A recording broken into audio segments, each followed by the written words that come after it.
नमस्कार साथियों। तो आज है 10 मई 2025। बात करेंगे इस वीडियो में कुछ इंपॉर्टेंट शेयर्स के ऊपर, कुछ इंपॉर्टेंट अपडेट्स या कुछ इंपॉर्टेंट न्यूज है। तो चलिए एक करके कवर करते हैं। तो सबसे पहले हम बात करेंगे ईएमएस सेक्टर की दिग्गज company Dixon technology India limited की शेयर्स के बारे में, जहां पे लास्ट डे बाजार वीकनेस के साथ साथ डिक्सॉन की शेयर भी काफी नीचे आके क्लोजिंग दिया 15,240 पॉइंट पे, लगभग 2.47% गिरावट के साथ। ऐसे में देखिए आज का जो खबर है वो बहुत ही शानदार है कंपनी के लिए और कंपनी की शेयर होल्डर के लिए। जैसे कि अब आप देख सकते हो, ये आज दोपहर 3:49 की अपडेट है। न्यूज की हेडलाइन कुछ ऐसा है कि Dixon technology partner with next cell. अच्छा, पहले आप न्यूज की जो डेप्थ है उसको समझिए। डिक्सॉन टेक्नोलॉजी कुछ गिने चुने कंपनी में से है जो कि बाहर की कंपनी के साथ रैंडमली पार्टनरशिप कर रहा है और वो जो कंपनी की प्रोडक्ट भारत में देखिए मैन्युफैक्चर कर रहा है। और इसमें ना डिक्सॉन को बहुत फायदा मिला, ह्यूज फायदा मिला। अब लास्ट 2 साल आप उठा के देखिए, शॉमी हो गया, आप और भी बहुत सारे कंपनी है जिसके साथ कहीं ना कहीं डिक्सॉन पार्टनरशिप किया और उस कंपनी की जो प्रोडक्ट है भारत में मैन्युफैक्चर कर रहा है। तो यहाँ पे जो दो कंपनी के भीतर देखिए पार्टनरशिप हुआ, एक हो गया आपका नेक्स्ट सेल, ये मतलब दूसरे देश की एक कंपनी है, to manufacture Alcatel smartphone in India. अच्छा, थोड़ा सा मैं आपको इस कंपनी के बारे में भी जानकारी दे देता हूँ कि कंपनी एक्चुअली क्या है। तो देखिए, Dixon technology said Friday it has entered into an agreement with Nextcell India Private Limited to manufacture smartphone for French brand Actel। ये देखिए, ठीक है। तो ये जो प्रोडक्ट है देखिए, Alcatel ये मैन्युफैक्चर करेगा, ये दोनों कंपनी मिलके पार्टनरशिप के थ्रू। और ऑब्वियसली देखिए, जब पार्टनरशिप होता है दोनों ही कंपनी को डेफिनेटली फायदा मिलता है। बट यहाँ पे हम बात करेंगे डिक्सॉन की, ठीक है। तो आई थिंक कि आपको अच्छे से समझ आ चुका है। बाकी देखिए, लास्ट डे कारोबार ठीक ठाक था, 3 लाख के ऊपर शेयर ट्रेड हुआ। जैसे डिलीवरेबल परसेंटेज भी डिसेंट था, 26.26% के आसपास। अब डिक्सॉन के लिए जो सबसे क्रिटिकल लेवल है, देखिए एक तो बाजार की सेंटीमेंट थोड़ा वीक था, वो अलग बात है, बिकॉज बाजार सेंटीमेंट की वजह से आखिरी कुछ ट्रेडिंग सेशन में गिरावट हुआ था। बट इसके पहले अगर हम बात करें तो शेयर 16,000 के ऊपर काफी हद तक स्टेबल था। ये तो आप देख ही सकते हो यहाँ पे चार्ट पैटर्न पे, ठीक है। 16,000 को स्टेबल था। रिसेंटली हमने देखा इंडियन पाकिस्तान की जो टेंशन है वो धीरे एलिवेट होता रहा, बढ़ता जा, तो उसके बाद हमने देखा कि शेयर भी थोड़ा नीचे आ चुका है स्लिप करके। ऐसे में देखिए, क्योंकि 16,000 के ऊपर कहीं ना कहीं शेयर एक स्टेबल पोजीशन पे होल्ड कर रहा था, तो 16,000 नेक्स्ट टाइम एक अच्छा रेजिस्टेंस दे सकता है। मतलब शेयर जब ऊपर बढ़ने की कोशिश करेगा, 16,000 पे सबसे पहला हर्डल फेस कर सकता है। ये डिक्सॉन के लिए सबसे क्रिटिकल लेवल, अगर इसको सक्सेसफुली क्रॉस करेगा उसके बाद लगभग कोई 16,500-700 के आसपास शेयर पहुंच सकता है, ठीक है। तो सोमवार के लिए बहुत वाइटल शेयर है डिक्सॉन, इसको अपने रडार में ऐड करके जरूर रखना। ओके, उसके बाद देखिए बात करेंगे एक आईटी कंपनी एलटीआई माइंट्री लिमिटेड के बारे में। लास्ट डे देखिए एलटीआई माइंट्री की शेयर क्लोजिंग गया था 4,615 रुपए पे, ऑलमोस्ट फ्लैट में, कोई बहुत बड़ा तेजी नहीं था बट एटलीस्ट गिरावट भी नहीं हुआ था। दोस्तों आपको याद होगा हाल ही में कंपनी के रिजल्ट आउट हुआ था Q4 की, उसके साथ कंपनी अपने शेयर होल्डर के लिए फाइनल डिविडेंड रिकमेंड किया था 45 रुपीज पर इक्विटी शेयर के हिसाब से। बहुत अच्छा डिविडेंड दिया, इसमें कोई संदेह नहीं है। बट उस टाइम पे क्या था कि कंपनी उसके रिकॉर्ड डेट या एक्स डेट को फिक्स नहीं किया था। हाल ही में देखिए कंपनी एक और नोटिस देके 45 रुपए प्रति शेयर की जो डिविडेंड कंपनी अनाउंसमेंट किया था Q4 के साथ, उसकी एक्स डेट भी मेंशन कर दिया। तो कंपनी उस डिविडेंड की एक्स डेट रखा है 23 मई 2025 को, यानी एज पर एक्स डेट आप अगर 22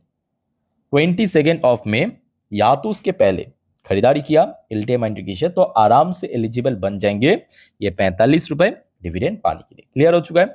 अच्छा, एलटीआई माइंट्री की बात करें, कंपनी खराब नहीं है, अच्छी कंपनी है।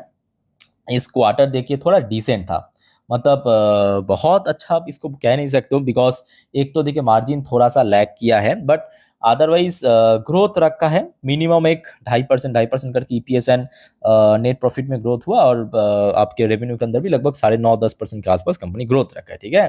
तो लास्ट एक महीने पे हमने देखा कि शेयर में एक ठीक ठाक रिकवरी हुआ, बट ऊपर की तरफ देखिए शेयर जब जब बढ़ने की कोशिश कर रहा है, कहीं ना कहीं 4,700-800 के आसपास रेजिस्टेंस मिला। इसके पहले की अगर हम बात करें, मतलब फरवरी के महीने पे, तो हमने देखा कि 5,000 के ऊपर फुल्ली स्टेबल था, 5 से 6,000 के आसपास ही मेनली रेजिस्टेंस मिल रहा था। तो शेयर के लिए इमीडिएट मैं कहूंगा सबसे जो क्रिटिकल लेवल है वो 5,000 को क्रॉस करके ऊपर जाना है।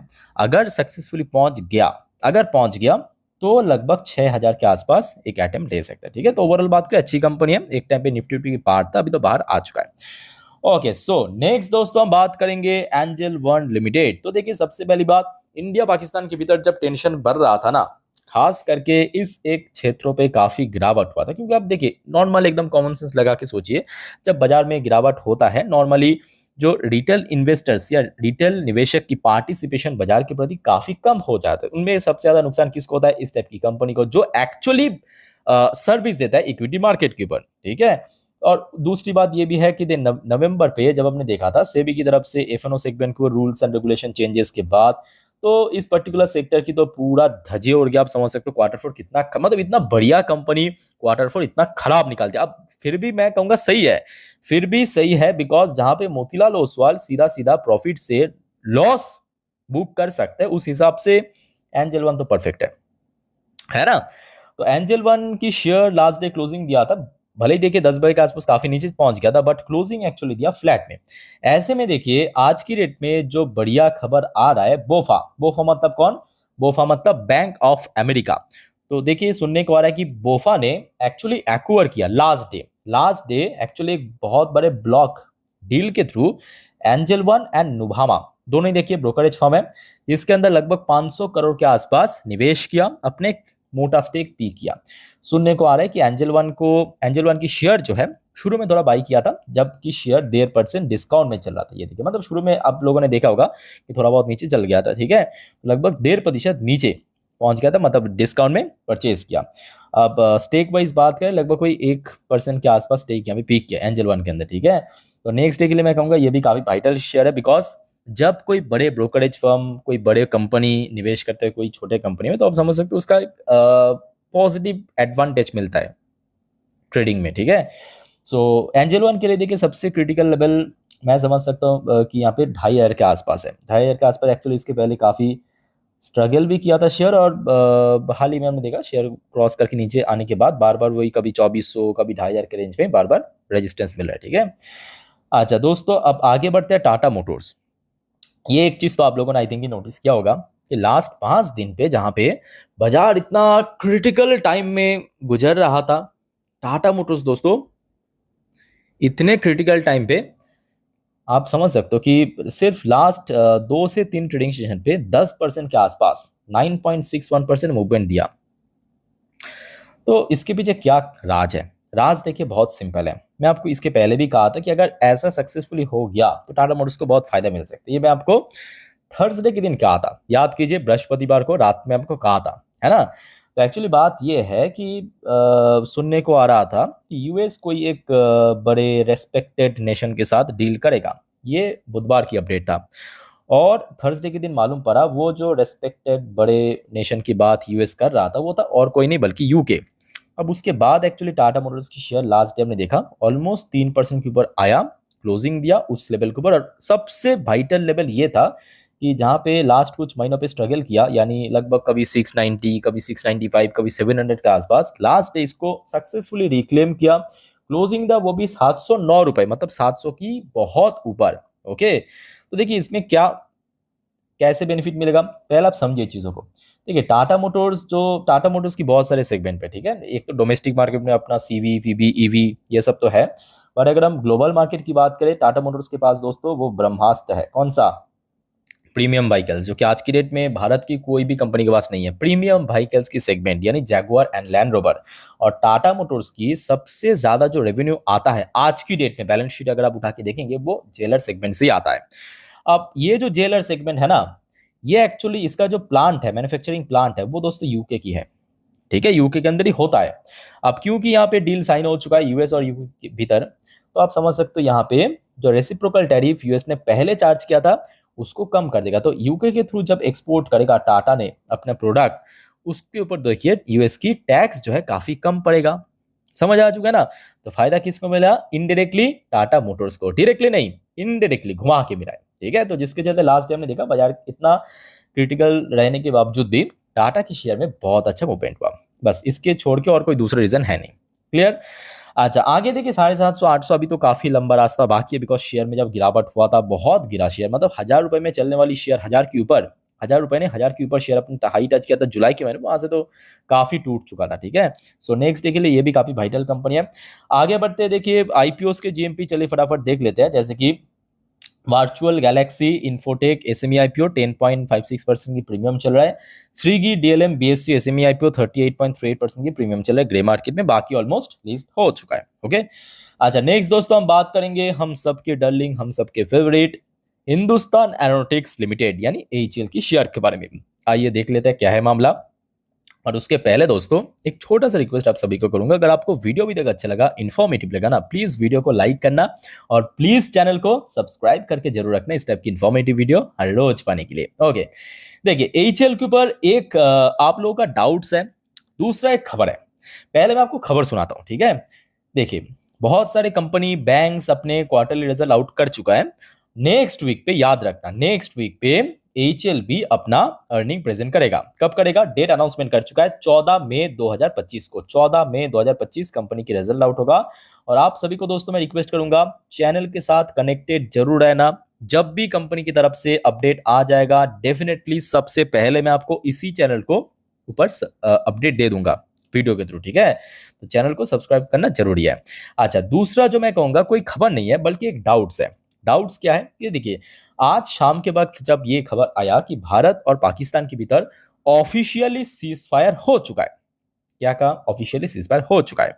अब देखिए लास्ट डे बाजार इतना वीक था, उसके बावजूद भी डिफेंस सेक्टर क्यों चला था? क्योंकि इंडिया और पाकिस्तान के भीतर जो तनाव है या टेंशन है वो लगातार एलिवेट हो रहा था, बढ़ रहा था, ठीक है। और ऑब्वियसली बात है जब टेंशन बढ़ेगा, ऑब्वियसली बात है दोनों ही देश एक दूसरे के ऊपर गोलाबारी कर रहा है, हमला कर रहा है ना, तो डिफेंस में काफी डिमांड बढ़ेगा, उसको सप्लाई देना पड़ेगा। सप्लाई मतलब ग्रोथ, सिंपल बात है। तो एचएएल की बात करें वन ऑफ द सबसे क्या कहूँ मार्केट लीडिंग कंपनी है ना। तो यहाँ पे जो सबसे बड़ा डाउट ये हो रहा है कि सर जब सीज फायर हो गया क्या शेयर में गिरावट होगा? तो देखिए आई डोंट थिंक सो, ऐसा नहीं होगा। मेरे हिसाब से थोड़ा सा वीक हो सकता है, इसका ऑपोजिट भी हो सकता है, तेजी भी हो सकता है। क्योंकि देखिए जब अच्छी न्यूज आएगा मतलब सीज फायर हो जाना मतलब सब कुछ चलो ठीक है, धीरे धीरे करके पहले जैसा नॉर्मलाइज हो जाएगा। तो आप पहले ये सोचिए ना, ये तो अभी का बात है कि अभी बस तनाव शुरू हुआ, क्या उसके पहले कुछ ऐसा था? तो उतना खराब सिचुएशन नहीं था, उसके बावजूद भी कि यह शेयर चला या नहीं चला आप खुद ही देख लीजिए, बिल्कुल चला है। तो सिंपल बात है, इसमें कोई बहुत ज्यादा घबराने की जरूरत नहीं कि सीज फायर हो गया मतलब शेयर गिर जाएगा, ऐसे कोई बात नहीं है, ठीक है। बस आराम से निश्चिंत रहिए। 14 तारीख कंपनी की रिजल्ट है, आई थिंक इस बार कंपनी अच्छा परफॉर्म कर सकता है। लास्ट एंड आखिरी अपडेट दोस्तों, भारत की टॉप कंपनी मतलब as per market cap Reliance industry limited, last day हमने देखा बाजार की सेंटीमेंट वीक था, शेयर भी नीचे आके क्लोजिंग दिया था। यहाँ पे जो खबर निकल के आ रहा है, भारत की लार्जेस्ट इंश्योरेंस सेक्टर की कंपनी एलआईसी ने रिलायंस इंडस्ट्री के अंदर यहाँ पे पीक किया, मतलब आप बोल सकते हो कि एक टाइप का अपना स्टेक इंक्रीज किया Q4 के भीतर। Reliance industry and other 4 large cap stocks in which LIC increased its stake in Q4 to keep an eye on. Okay, अब कितना परसेंट स्टेक इंक्रीज किया वो एक्चुअली डिस्क्लोज नहीं किया न्यूज में, बट हाँ एलआईसी पिक किया है, तो एक आशा रखता हूँ कि मोटा स्टेक ही पिक किया। बाकी देखा जाए कि रिलायंस की शेयर ऑलरेडी लास्ट कुछ ट्रेडिंग शेयर में काफी नीचे आ चुका है, बीच में थोड़ा बहुत रिकवर कर रहा था। तो सबसे क्रूशल यहाँ पे जो लेवल्स है 1350, ठीक है, और ऊपर की तरफ 1400। ओके, सो नेक्स्ट डे इसके ऊपर भी नजर रखिए। बाकी दोस्तों आपका कोई और डाउट्स है, कंफ्यूजन है, कमेंट करके बताइए, डोंट वरी, मैं हूं आप लोग के लिए। फिलहाल इस वीडियो को वाइंड अप करता हूं, मिलते हैं नेक्स्ट वीडियो में, तब तक के लिए टेक केयर, बाय बाय, जय हिंद।